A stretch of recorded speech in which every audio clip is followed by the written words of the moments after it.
Low ಮಚ್ಚ ಎಲ್ಲಿದ್ಯೋ?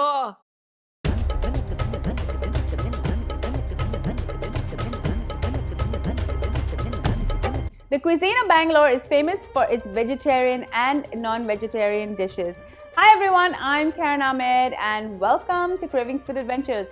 Today we're going to Bangalore. Now if you don't know where Bangalore is, it is the capital city of the state Karnataka.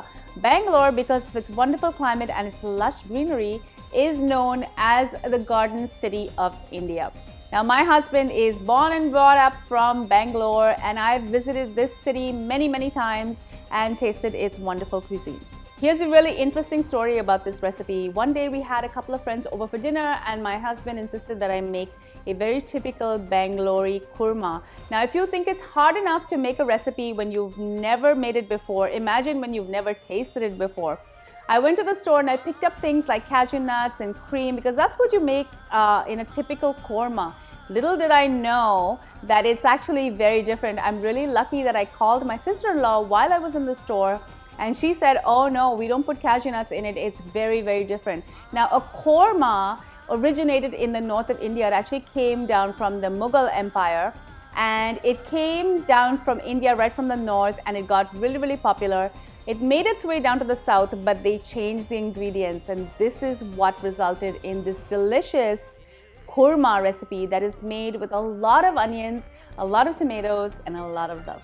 The first thing we're going to do is chop up the onions. Now, a Kurma, as I figured out, uses a lot of onions. I'm using 5 medium onions, and this is going to result in 7 cups of chopped onions. I'm going to throw it in my food processor and I'm going to roughly chop it. Now, I'm not too fussed about how these onions are chopped because they're going to be put into the food processor one more time at the end. Now, when my sister-in-law told me how to make this recipe, she said I had to use 10 onions. But I remembered that the size of Indian onions are very different from the size of onions in North America. This is why I give you this measurement in cups so that you can make this exactly like how it's supposed to taste. Now here, look at this example. You can get onions from a large, a medium to a small. And in a recipe like this, it can really change things quite a bit. In my heated saute pan, I'm going to add 1 cup of oil and I'm going to saute all of these onions. Add a little bit of salt and it's going to help to caramelize the onions that much faster. I'm also going to add 3 to 4 green chillies as well as 3 tablespoons each of ginger and garlic paste. I'm just going to saute this so the ginger and garlic paste loses its raw flavor. I'm also going to add 2 tablespoons each of chili powder, garam masala, and coriander powder.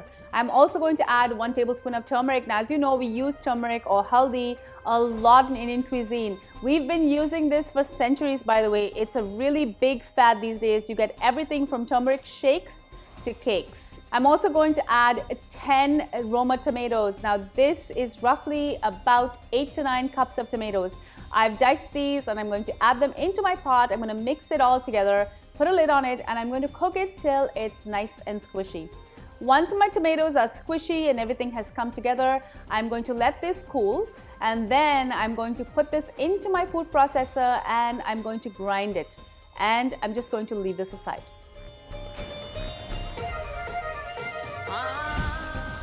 In the same saute pan, I'm going to add a bit more oil, and I love using the same pot. I'm going to add some whole spices like cinnamon, cardamom, and cloves. I'm just going to heat this up till the flavor from the cinnamon, cardamom, and cloves just infuses into the oil. And then I'm going to add my chicken. Now, I'm using 1 full chicken that I've had cut up into small pieces. This is roughly about 2 to 3 pounds. I'm going to add all of that chicken right into my pot and I'm going to let it brown. It's also going to pick up all the flavor from that cinnamon, cardamom, and cloves. And I'm going to cook this on both sides till it's nice and golden brown. The chicken is going to release all of its natural fats and it's going to make that gravy so much more delicious. Next, I'm going to add the onions and tomatoes that I ground up, also known as a masala. I'm going to add that right into my pot together with some water. I'm going to mix everything together. I'm going to put a lid on it and let this cook.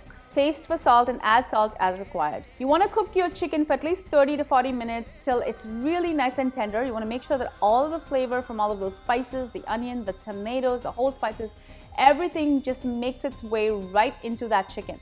To thicken this up, right at the very end, I'm going to add 1 cup of beaten yogurt as well as about 2 to 3 tablespoons of coconut cream. Mix everything together. This kurma is ready to eat. This kurma can also be made with mutton. It's equally delicious. Thanks to my beautiful sister-in-law Aisha Dastagir for sharing this recipe with me and being so patient with making sure that I get it exactly right. I can't wait for you to taste it one day. I'm sure you will approve.